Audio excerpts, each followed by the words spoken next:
Welcome to MC novel world, जहां कहानियां सिर्फ सुनी नहीं महसूस की जाती हैं। फायर। अगर तुम्हें पसंद है एक्शन, मिस्ट्री और इमोशन से भरी कहानियां। दुकान के सामने लटके बोर्ड पर 3 शब्द थे, नियति का संगम। अंदर की जगह बड़ी नहीं थी और कुछ हद तक साधारण दिखती थी। चारों ओर अलग अलग पैटर्न के तंत्र लटके हुए थे। कुछ तंत्र काफी समय से लटके थे, उनकी स्याही अब फीकी पड़ चुकी थी। काउंटर काफी ऊंचा था और उसके ऊपर एक अधेड़ उम्र का अच्छी खुराक वाला कल्टीवेटर बैठा था, जिसका चेहरा पीला था और दाढ़ी नहीं थी। वह दुकान का व्यवस्थापक लग रहा था। छज्जे पर एक घंटी लटकी हुई थी। जब आकाश अंदर घुसा तो घंटी ने एक तीखी आवाज की। मोटे व्यवस्थापक, जो आंखें आधी खोलकर ऊँघ रहा था, घंटी की आवाज सुनकर चारों ओर देखा। किसी को न देखकर वह नाराज होने ही वाला था कि उसने नीचे देखा और काउंटर के ऊपर एक छोटा सा सिर झांकते हुए पाया। मोटे व्यवस्थापक ने हैरानी से पलकें झपकाईं और आकाश को अकेला देखकर पूछा, छोटे भाई, तुम्हारे माता पिता कहाँ हैं? आकाश ने सिर हिलाया। मेरे माता पिता आपको नहीं ढूंढ रहे हैं, मैं ढूंढ रहा हूँ। मोटे व्यवस्थापक ने फिर पलकें झपकाईं। तुम मुझे ढूंढ रहे हो? किस लिए? क्या यहाँ तंत्र फॉर्मेशन बनाने में मदद के लिए किसी की जरूरत है? मोटे व्यवस्थापक को यह मजाकिया लगा और उसने छेड़ा, ओह, और तुम छोटे बच्चे तंत्र बनाना जानते हो? आकाश ने विनम्रता से जवाब दिया, थोड़ा सा जानता हूँ। मोटे व्यवस्थापक हंसा और बोला, थोड़ा सा जानने से काम नहीं चलेगा। कम से कम तुम्हें प्राण शोधन ची रिफाइनमेंट के छठे स्तर पर होना चाहिए, किसी संप्रदाय का शिक्षा जेट स्लिप होना चाहिए, तंत्र प्रशिक्षु होना चाहिए, एक तंत्र गुरु से शिक्षा ली हो, और तुम यहाँ हमारे लिए तंत्र चित्रांकन करो, इससे पहले एक जमा राशि देनी होगी। आकाश चकित रह गया। उसे पहले इन कई जरूरतों के बारे में नहीं पता था और ऐसा लगा कि वह इनमें से एक भी आवश्यकता को पूरा नहीं करता था। आकाश के दिमाग की बत्ती जली और उसने कहा, ठीक है, मैंने झूठ बोला। मैं इसमें बहुत अच्छा नहीं हूँ। मैं अपने भाई की तरफ से यहाँ हूँ। मोटे व्यवस्थापक ने कोई हंगामा नहीं किया और पूछा, और तुम्हारे भाई क्या करते हैं? मेरा भाई एक तंत्र प्रशिक्षु है, जो एक तंत्र गुरु के अधीन अध्ययन कर रहा है और सामान्यतः स्याही और कागज के लिए पैसे कमाने के लिए दुकान को कुछ बुनियादी तंत्र चित्रांकन में मदद करता है। वह तंत्र का अध्ययन करने में बहुत व्यस्त है कि उसके पास खाली समय नहीं है, इसलिए मैं उसके लिए छोटे मोटे काम करने आया हूँ। आकाश ने मनोज मनु दारा परिवार के एक विस्तारित चाचा की पहचान को आजादी से संशोधित किया और अपने इस्तेमाल के लिए उधार ले लिया। मोटे व्यवस्थापक ने अपनी थोड़ी सहलाई कुछ देर सोचा, लेकिन फिर भी मना कर दिया, नहीं, बात करना आसान है। यदि तुम्हारा भाई हमारी दुकान के लिए तंत्र चित्रांकन करना चाहता है तो उसे खुद आना होगा। आकाश की आंखें घूमी और फिर उसने पूछा, क्या आपको जमा राशि की भी जरूरत है? मोटे व्यवस्थापक ने सिर हिलाया, हाँ। क्या जमा राशि तंत्र विधि मानचित्र और तंत्र बनाने की सामग्री के लिए है? उस स्थिति में अगर मैं जमा राशि देता हूं, तब भी अगर मैं आपको धोखा दे रहा हूं, तो यह ऐसा ही है जैसे आप एक तंत्र और सामग्री को नियमित मूल्य पर बेच रहे हो। आपको लाभ नहीं होगा, लेकिन नुकसान भी नहीं होगा। वास्तव में उन्हें अभी भी थोड़ा लाभ होगा। जमा राशि तंत्र चित्रांकन की सामग्री की लागत से थोड़ी अधिक थी। जहां तक तंत्र विधि मानचित्रों की बात है, वे सबसे सरल, सबसे सामान्य डिजाइन थे, जिन पर शायद ही ज्यादा आध्यात्मिक पत्थर स्पिरिट स्टोन्स खर्च होते हों। यह सोचकर मोटे व्यवस्थापक को हिचकिचाहट होने लगी। आकाश ने फिर पूछा, क्या आपकी दुकान में व्यापार थोड़ा धीमा नहीं है? व्यापार वास्तव में अच्छा नहीं था। हर दिन बहुत कम ग्राहक आते थे और कम ग्राहकों के साथ वे कम तंत्र बेचते थे। कुछ ही तंत्र गुरु या प्रशिक्षु भी उनके लिए तंत्र बनाने को तैयार थे, यही कारण था कि दुकान में इतनी शांति थी। जाहिर है, मोटे व्यवस्थापक ने यह स्वीकार नहीं किया। उसने अपना सिर ऊंचा रखा, लेकिन वह कुछ हद तक बचाव की मुद्रा में लग रहा था। मौका पाकर आकाश ने जोड़ा, मेरा भाई तंत्र बनाने में बहुत अच्छा है। लोग कहते हैं कि कुछ ही वर्षों में वह निश्चित रूप से एक तंत्र गुरु बन जाएगा। उसके बाद अगर वह 1-2 दशक और अध्ययन करता है और आकलन पास कर लेता है, तो वह प्रथम श्रेणी का तंत्र गुरु भी बन सकता है। फिर स्वाभाविक रूप से वह आपके लिए और उन्नत तंत्र बनाने में सक्षम होगा और आपको मुनाफा होगा, है ना? एक आकलन, उसे पास करना इतना आसान नहीं था। मोटे व्यवस्थापक ने मन ही मन कटाक्ष किया, लेकिन जैसा कि कहा जाता है, गरीबी में एक नौजवान का कभी अनादर न करे, कौन जानता है कि भविष्य क्या रखता है। अगर वह वास्तव में प्रथम श्रेणी का तंत्र गुरु बन जाता है, तो जब उन्हें किसी एहसान की जरूरत हो, उसके लिए एक अनुकूल संबंध स्थापित करना अच्छा होगा। जहां तक नियमों की बात है, वे अधिकतर बाहर वालों को दिखाने के लिए थे। जब तक कोई तंत्र का उत्पादन कर सकता है, बाकी सब मायने नहीं रखता। मोटे व्यवस्थापक ने कहा, तुम सही कह रहे हो, लेकिन तुम दावा करते हो कि तुम्हारा भाई तंत्र बनाने में अच्छा है, बिना सबूत के यह विश्वसनीय नहीं है। तुम तो बस एक बच्चे हो और तंत्र के बारे में कुछ नहीं जानते, तो तुम्हें कैसे पता होगा कि क्या अच्छा है या क्या बुरा। हम यह करेंगे, मुझे तुम्हारे भाई द्वारा बनाया गया एक तंत्र ला दो। अगर यह वास्तव में बुरा नहीं है तो मैं तुम्हारे साथ व्यापार करने के लिए सहमत हो जाऊंगा। आकाश का कोई भाई नहीं था, तो उसे अपने भाई द्वारा बनाया गया तंत्र कहाँ मिलेगा। उसके पास अपने भाई के तंत्र नहीं थे, लेकिन उसके पास अपने कुछ तंत्र जरूर थे। आकाश के भंडारण थैले में कई तंत्र थे जो उसने खुद बनाए थे, लेकिन वे सभी उसके संप्रदाय के होमवर्क थे। वे विखंडित बुनियादी तंत्र पैटर्न या पैटर्न के संयोजन थे जो पूर्ण तंत्रों से थोड़े अलग थे। कोई भी समझदार आंख वाला व्यक्ति एक नजर में बता सकता था कि उन्हें देने से उसका राज खुल जाएगा। कुछ सोचने के बाद आकाश की आंखें चमकी और उसने कहा, मैं अपने भाई द्वारा बनाए गए कोई तंत्र नहीं लाया, लेकिन उसने मुझे एक बार थोड़ा सा सिखाया था। मैं आपके लिए एक बनाऊंगा और फिर आपको पता चल जाएगा कि मेरे भाई के तंत्र अच्छे हैं। तुम भी तंत्र बना सकते हो। व्यवस्थापक एक पल के लिए हक्का बक्का रह गया, थोड़ी देर सोचा और कहा, ठीक है। वह भी उत्सुक था कि सामने वाला बच्चा कितनी अच्छी तरह से चित्रांकन कर सकता है, इसलिए उसने लापरवाही से काउंटर के नीचे से एक तंत्र विधि मानचित्र निकाला, साथ ही कुछ ब्रश और कागज भी, और आकाश को सौंप दिए। मानचित्र पर उज्ज्वल अग्नि तंत्र शब्द लिखे थे। यह कुछ ऐसा था जो संप्रदाय के प्रशिक्षकों ने नहीं सिखाया था। 3 तंत्र पैटर्न के साथ एक पूर्ण तंत्र, और यह बहुत मुश्किल लग रहा था। एक पूर्ण तंत्र आकाश निश्चित रूप से नहीं बना पाएगा। संप्रदाय द्वारा सिखाए गए तंत्र, हालांकि उन्हें तंत्र कहा जाता था, उनमें केवल एक या ज्यादा से ज्यादा 2 बुनियादी पैटर्न होते थे। ये परिचयात्मक तंत्र थे जिन्हें बाहर वास्तविक तंत्र नहीं माना जाता था। एक वास्तविक तंत्र को कम से कम 3 पैटर्न की जरूरत होती थी जो आपस में जुड़े हों, जैसा कि उसके सामने उज्ज्वल अग्नि तंत्र था। आकाश ने व्यवस्थापक को देखा और आत्मविश्वास से घोषणा की, यह बहुत मुश्किल है। अगर मैं इसे बना सकता तो मैं आध्यात्मिक पत्थरों के लिए खुद ही तंत्र बना रहा होता। मुझे अपने भाई की क्या जरूरत होती। व्यवस्थापक ने अपना माथा ठोका, अपनी गलती को महसूस किया। लगभग 10 साल का एक बच्चा एक पूर्ण तंत्र नहीं बना सकता था। यह एक बच्चे से बहुत ज्यादा पूछना था, और उसने यह अनदेखी इसलिए की थी क्योंकि उसने पहले दुकान में बच्चों के साथ कभी व्यवहार नहीं किया था। फिर व्यवस्थापक ने तंत्र के ऊपरी बाएं कोने की ओर इशारा किया और कहा, अगर तुम पैटर्न के इस छोटे से हिस्से को बना सकते हो तो मैं मान जाऊंगा और तुम्हारे भाई को एक तंत्र बनाने के लिए कहूंगा।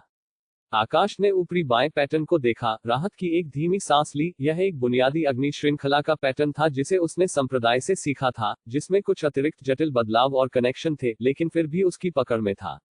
आकाश ने ब्रश को स्याही में डुबोया और कागज पर पैटर्न बनाना शुरू कर दिया। कुछ ही देर में पैटर्न का चित्रांकन पूरा कर लिया। आकाश के बनाने के दौरान मोटे व्यवस्थापक हल्के से सिर हिला रहे थे। आकाश की ब्रश तकनीक काफी कुशल थी, हलचलें प्राकृतिक और चिकनी थी। घबराहट का कोई संकेत नहीं था, जो स्पष्ट रूप से एक ठोस नींव का संकेत देती थी। उसके द्वारा बनाया गया पैटर्न भी बिना किसी त्रुटि के मानकों का पालन करता था। यह या तो एक पारिवारिक कला थी, या उसके भाई ने उसे अच्छी तरह से सिखाया था। मोटे व्यवस्थापक बाद के विचार की ओर झुके क्योंकि आकाश के कपड़ों को देखते हुए, जो साफ थे लेकिन अत्यधिक सरल, यह स्पष्ट था कि वे एक अमीर परिवार से नहीं थे, और अपनी वंशावली में तंत्र कला वाले कल्टीवेटर इतनी वित्तीय कठिनाई में नहीं होंगे। मोटे व्यवस्थापक ने आकाश द्वारा बनाए गए पैटर्न को एक और बार देखा, काफी संतुष्ट हुआ, और फिर कहा, जमा राशि 10 आध्यात्मिक पत्थर है, और मैं तुम्हें आवश्यक तंत्र मानचित्र और सामग्री दूंगा। 10 पत्थर। आकाश चकित रह गया। उसके पास केवल 3 आध्यात्मिक पत्थर थे। उसने एक साथी संप्रदाय सदस्य के लिए तंत्र होमवर्क की नकल करके 12 कमाए थे, अग्निरोधी केश कांटा पर 10 खर्च किए थे, थोड़ी थोड़ी बचत करके एक और बचाया था, और फिर नहीं था। यह आकाश की पूरी संपत्ति थी। उसे संप्रदाय के तंत्र आकलन तक इंतजार करना होगा जब वह अपने साथियों के लिए इतने सारे आध्यात्मिक पत्थर कमाने के लिए तंत्र बना सकता था। कौन जानता है कि उसमें कितना समय लगेगा। आकाश का भाव देखकर व्यवस्थापक को एहसास हुआ कि बच्चे के पास आध्यात्मिक पत्थर नहीं है। हालांकि उसने कोई हंगामा नहीं किया। एक बच्चे के पास इतने सारे आध्यात्मिक पत्थर न होना सामान्य था। ताओ साधना में जीवन आसान नहीं है। यहाँ तक कि वे व्यवस्थापक भी अक्सर खुद को पैसों की कमी में पाते थे, कम धनी परिवारों के कल्टीवेटर की तो बात ही क्या। व्यवस्थापक ने बस एक दोस्ताना याद दिलाया, तुम जमा राशि के लिए आध्यात्मिक पत्थरों के बिना काम नहीं ले सकते। यह कहकर और आकाश को निराश देखकर वह जोड़े बिना नहीं रह सका, मैं तुम्हारे भाई के लिए यह आदेश रखूंगा, जब भी तुम्हारे पास आध्यात्मिक पत्थर हो, बस वापस आकर इसे ले लेना। आकाश तुरंत सिर हिलाया और कहा, मैं घर जाकर अपने भाई से पत्थर लूंगा, और फिर मैं आदेश लेने वापस आऊंगा। मोटे व्यवस्थापक ने अपना हाथ हिलाया, अभी जाकर खेलो, अभी जल्दी है, मैं अपनी आंखें बंद करके थोड़ा आराम करने जा रहा हूं। फिर उसने धीरे धीरे अपनी आंखें बंद कर ली, ऊँघने के लिए तैयार। आकाश दुकान से बाहर निकल गया, सीढ़ियों पर बैठ गया और थोड़ी उलझन में अपनी ठोड़ी पकड़े रहा। 7 आध्यात्मिक पत्थर। आकाश तंत्र बनाकर आध्यात्मिक पत्थर कमाना चाहता था, लेकिन उसे उन्हें बनाने और कमाने के लिए पहले आध्यात्मिक पत्थरों की जरूरत थी। उनके बिना वह उन्हें कमाने के लिए तंत्र नहीं बना सकता था। आकाश को चक्कर आ रहा था। अपने माता पिता से पूछे। आकाश ने सिर हिलाया। घर के सभी खर्चों के लिए आध्यात्मिक पत्थरों की जरूरत थी। उसने सुबह अपने माता पिता को बात करते हुए सुना कि शिकारी दल से चुन्नू काका की बांह टूट गई थी और उन्हें इलाज के लिए आध्यात्मिक पत्थर उधार लेने की जरूरत थी और अगले सत्र के लिए आकाश के संप्रदाय की ट्यूशन फीस भी थी। परिवार के पास कोई अतिरिक्त पत्थर होने की संभावना नहीं थी। किसी से उधार ले। आकाश के दोस्त उससे भी ज्यादा गरीब थे, उनके पास उसे उधार देने के लिए कोई आध्यात्मिक पत्थर नहीं थे। जैसे ही आकाश गहरे विचारों में था, अचानक उसने किसी को जोर से चिल्लाते हुए सुना। आकाश, मैं विश्वास नहीं कर सकता कि तुम यहाँ हो। आकाश ने ऊपर देखा तो एक अच्छे कपड़े पहने मोटा छोटा लड़का नजर आया, जो सेवकों से घिरा हुआ था और उसे गुस्से से घूर रहा था। अनिल अन्नू गोलू। शानदार कपड़े पहने मोटा लड़का सिद्धेश्वर पीठ शहर के आनंद परिवार का सबसे बड़ा बेटा था, जिसका नाम अनिल अन्नू फूडी था।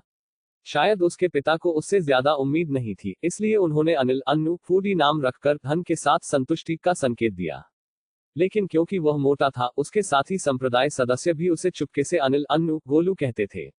अनिल अन्नू गोलू थोड़ा धीमा था, कभी कभी एक छोटे मास्टर का गुस्सा दिखाता था, लेकिन वह दिल से बुरा नहीं था और अक्सर आकाश से तंत्र आकलन के लिए अपना होमवर्क करने को कहता था। वह तंत्र नहीं बना सकता था, थोड़ा भी नहीं, और प्रशिक्षक द्वारा दंडित नहीं होना चाहता था और न ही अपने पिता द्वारा पीटे जाने के लिए घर वापस जाना चाहता था, इसलिए वह केवल आकाश से मदद मांग सकता था। इस समय अनिल अन्नू गोलू गुस्से में था। तुम्हारी हिम्मत कैसे हुई आकाश? मैं तुम्हें एक दोस्त मानता हूं और तुम मुझे नीचा दिखाते हो। आकाश भ्रमित था। मैंने तुम्हें कैसे नीचा दिखाया? अनिल अन्नू गोलू ने सिंदूरी स्याही में टिप्पणियों के साथ एक तंत्र आरेख निकाला। तुमने मेरा तंत्र होमवर्क बनाने में मदद की और उसमें 6 गलतियां कर दी, लेकिन जो तुमने उस पतले बंदर कनिष्क के लिए किया वह त्रुटिहीन था। क्या यह मुझे नीचा दिखाना नहीं है? क्या इसका मतलब यह नहीं है कि तुम सोचते हो कि मैं उससे नीच हूं? जिस पतले बंदर का अनिल अन्नू गोलू ने उल्लेख किया था, वह पहले का पतला छोटा मास्टर था, जिसका उपनाम कश्यप और दिया गया नाम कनिष्क था, जो कश्यप परिवार की मुख्य शाखा से तीसरा बेटा था। कश्यप परिवार सिद्धेश्वर पीठ शहर का सबसे बड़ा कबीला था, जिसमें आनंद परिवार दूसरे स्थान पर आता था। दोनों परिवारों के व्यवसाय थे, वे अपने व्यापार में प्रतिस्पर्धा करते थे और पिछली पीढ़ियों से पुराने झगड़े थे। छोटी पीढ़ियां भी समान रूप से विरोधी थी, हर पहलू में एक दूसरे से आगे निकलना चाहती थी, तेल और पानी के समान, यहां तक कि उनके विपरीत शारीरिक गठन से भी प्रतीकात्मक थे, एक मोटा दूसरा पतला। हालांकि दोनों अपनी ताव साधना में समान रूप से आलसी और उतने ही अज्ञानी थे, जिसे बराबर मुकाबला के रूप में वर्णित किया जा सकता है। हालांकि दोनों को फिजूल खर्ची माना जाता था, कनिष्क की प्रतिष्ठा बदतर थी। अपनी अज्ञानता के अलावा वह अहंकारी होने और अपने परिवार की शक्ति का उपयोग करके दूसरों को धमकाने के लिए कुख्यात था। कई दुर्व्यवहारों की अफवाहें थी, लेकिन अपने परिवार के समर्थन के साथ वह हमेशा बच निकलता था। इसके विपरीत अनिल अन्नू गोलू ज्यादातर बस खाता पीता और अपनी संपत्ति का दिखावा करता था, लेकिन क्योंकि उसके पिता सख्त थे, वह कभी भी बहुत दूर नहीं गया। तो यह बात है। आकाश की चिंता की कमी देखकर अनिल अन्नू गोलू का चेहरा और लाल हो गया। आकाश ने कहा, मैं वास्तव में तुम्हारी मदद कर रहा हूं। अनिल अन्नू गोलू ने कटाक्ष किया आकाश को देखते हुए, तुम मेरी मदद कैसे कर रहे हो? तुम्हारा तंत्र काम छोटे मास्टर कनिष्क के काम की तुलना में कैसा है? अनिल अन्नू गोलू ने आत्मविश्वास से कहा, कम से कम यह उसके काम से बदतर नहीं हो सकता। आकाश कुछ हद तक अवाक रह गया। क्या यह वास्तव में गर्व करने लायक बात थी?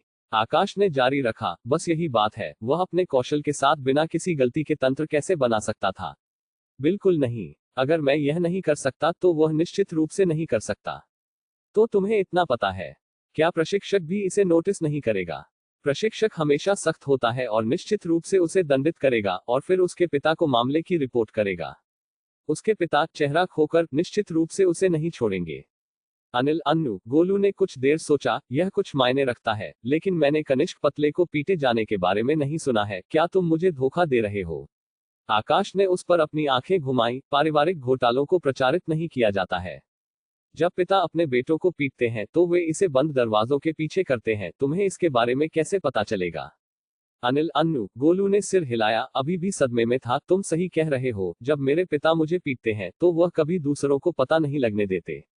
आकाश ने जोड़ा, इस बार क्या पुराने मास्टर आनंद ने तुम्हें न केवल पीटने से परहेज किया बल्कि तुम्हारी प्रशंसा भी की। अनिल अन्नू, गोलू तुरंत गर्वित हो गया। दरअसल प्रशिक्षक ने मुझे भी दिया और मेरे पिता ने मेरी प्रगति के लिए प्रशंसा की और मुझे कुछ अच्छी चीजें भी दी। अनिल अन्नू, गोलू का गुस्सा भड़कने में तेज था लेकिन फीका पड़ने में भी तेज था। अब और गुस्सा नहीं था और थोड़ा दोषी महसूस कर रहा था। उसने आकाश से कहा, मैंने तुम्हारे साथ गलत किया। मुझे तुम्हें आध्यात्मिक भोजन भवन में एक स्वादिष्ट भोजन कराने दो। यह मेरे परिवार के स्वामित्व में है और तुम जो चाहो खा सकते हो। आकाश को उम्मीद नहीं थी कि अनिल अन्नू, गोलू अप्रत्याशित रूप से उदार होगा, लेकिन फिर भी मना कर दिया, जरूरत नहीं है, मुझे अभी भी काम है। अनिल अन्नू, गोलू असंतुष्ट होकर बोला, मेरे पिता हमेशा मुझे दयालुता का बदला चुकाना सिखाते हैं। अगर तुम नहीं जाते तो तुम मुझे नीचा दिखा रहे हो। अपने पिता की पिटाई से मिले सूजे हुए नितंबों को याद करते हुए अनिल अन्नू, गोलू ने और भी जोर दिया, यह एहसान छोटा नहीं है, तुम्हें जाना ही होगा। एक बार जब अनिल अन्नू, गोलू उत्तेजित हो जाता था तो वह बच्चे की तरह जिद्दी हो जाता था, जिससे वह काफी परेशानी वाला हो जाता था। आकाश को सिरदर्द हो रहा था।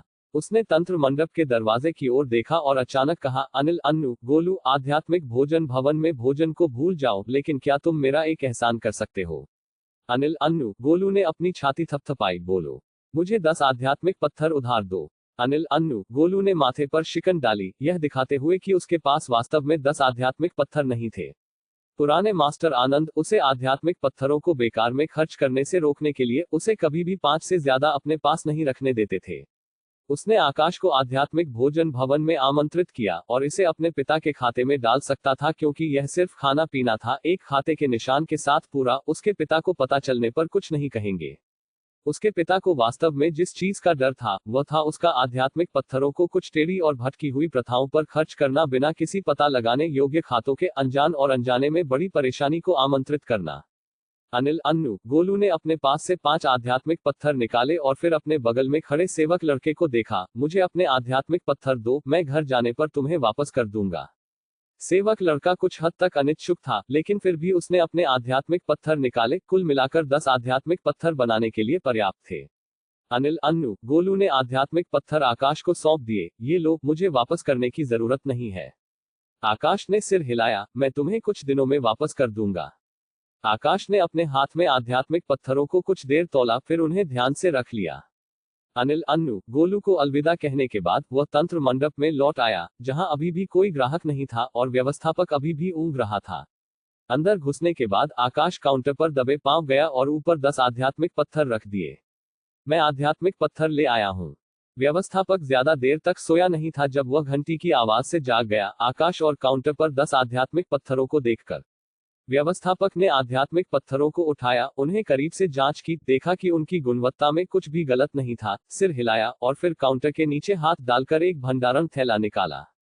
इस थैले के अंदर उज्ज्वल अग्नि तंत्र के लिए एक तंत्र आरेख है, साथ ही तंत्र कागज और आध्यात्मिक स्याही के 10 टुकड़े हैं, जो 10 उज्ज्वल अग्नि तंत्र बनाने के लिए पर्याप्त है।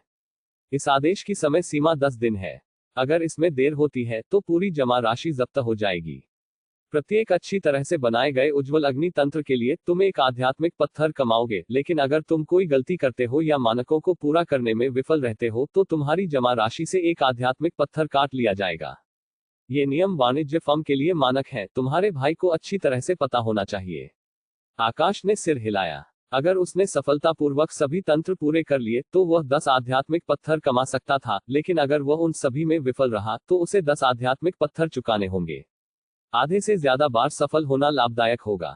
व्यवस्थापक ने एक याद दिलाई जोड़ी, याद रखना, समय सीमा 10 दिन है। भूलना मत, वरना मैं सारी जमा राशि ले लूंगा।